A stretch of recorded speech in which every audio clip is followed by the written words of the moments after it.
observed globally. The same thing has been seen for the Japanese cherry blossoms that are also now flowering much earlier than before. It's seen across numerous different species right the way over Europe and North America. And it's one of the most biologically sensitive responses to climate change. Right. So trees are obviously, they realize spring because a certain number of climatic criteria are met. They go through a dormant period in winter, and during that time they accumulate a certain amount of cold units.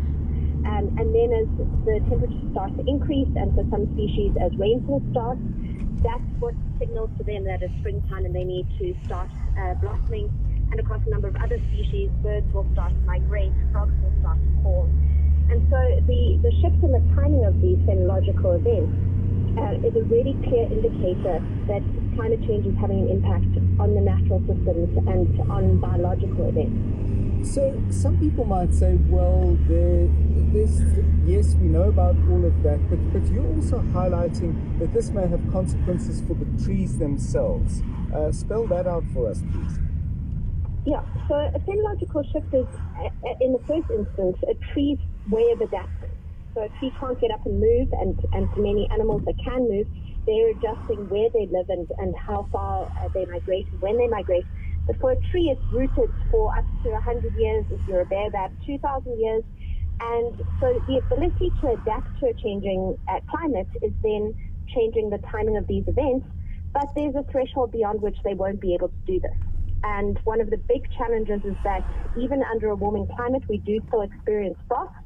And so if they shift too early in their season, yes, they're becoming at greater risk of encountering a frost event.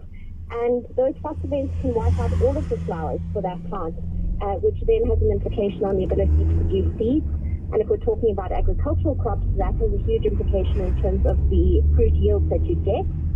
And beyond the risk of frost, there's also a point at which if it migrates too far towards the winter season, that it won't have met the criteria for dormancy. So it won't have had a chance to rest and recuperate over winter because it doesn't fulfill those chilling units. And that can have a very long-term impact on the health of the plant itself and so for each individual tree, its ability to survive.